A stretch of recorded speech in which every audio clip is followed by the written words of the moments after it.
Mic check 1 2 1 2. It's the Y2K collector. And one of the things that I do as a collector is I tend to keep a lot of spare cases. And some people might find this weird. Some people might find this a little OCD. But for me, this is one of the ways that I actually keep my collection in as good of a condition as possible. A lot of times I will get games or I will find games at thrift shops and things like that, or pawn shops, or even at a GameStop. And they may have the case, but they don't have the game. And so what I'll typically ask is, hey, can I keep the case? And 9 times out of 10, especially if it's a game that they don't have, they will allow me to take the case. The reason why I think there's value in that is because a lot of times when it comes to, when you're hunting in the wild, you might find certain games that don't have a case. And if you do have a case for it at home, well, you might be able to pick up like a loose disc for a fraction of the price that it would cost complete in box. And because you already have a case at home, you can now complete the game and now use that as trade bait to trade in for something else, whether you're making a trade at a mom and pop shop or you're doing a trade with like a local reseller. That's one of the benefits that I find with that. And I think the best thing is when you're able to get these cases with the manual in them. So I do sometimes find these cases and I do get them sometimes with the manual, and those are the best. That's the best option for me. Obviously, I have a limited selection here because it's not like I'm running around picking up game cases all day.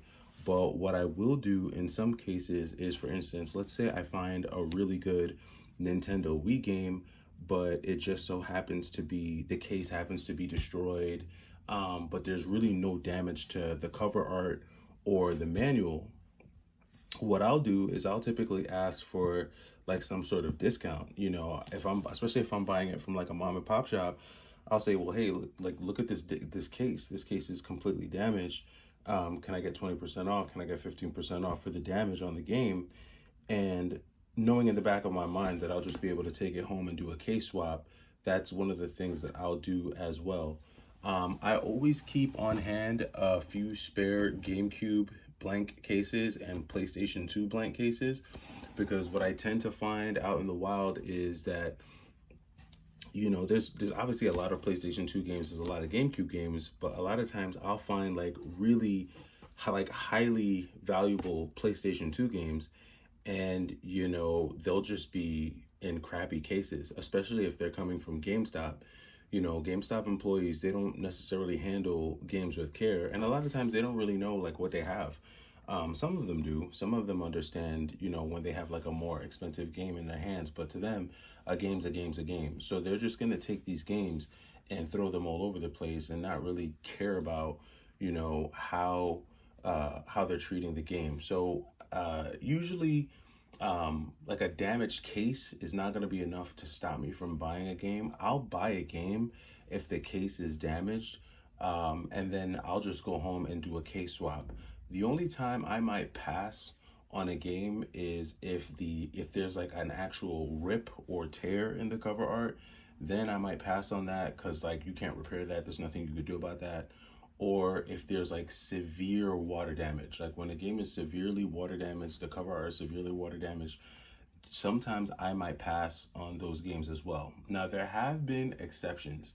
I remember one of the first times I found Spider-Man Web of Shadows on the PlayStation 3 out in the wild. This was before like the crazy price jump. I remember I found a copy, I want to say from maybe like $37.99 or $36.99. But the copy that I found, the cover art was water damaged and it had no manual. I still picked it up because I knew like, okay, the water damage on the cover art wasn't too bad, and I figured, okay, you know what, I might be able to just find a manual. Also, sometimes at certain GameStops, if you go to a GameStop where they have like the manual in the case, because sometimes they'll leave the manual in the case at certain GameStops, and sometimes the employees are cool. Like I said, sometimes they'll let you take manuals, sometimes they'll let you take cases if they realize they have you know, a game out there or a case out there, but they don't actually have the game in stock. So I'll typically try to sniff those out if there's a game that I'm trying to complete, or if there's maybe a loose disc that I have and I'm trying to complete the whole game. That's one of the ways that I do that. But definitely keeping like some spare games and some spare cases on hand is definitely one of the things that I like to do. I typically don't use these types of cases. So this is kind of like a protective case that you would use for like a Super Nintendo game. I've ordered Super Nintendo games like off eBay in the past, and sometimes they'll come in these cases, and I can appreciate the extra attention to detail, but I'm not really gonna keep a Super Nintendo game in a case like this. It's not gonna fit right with the rest of the games that I have, so I usually take them out the case.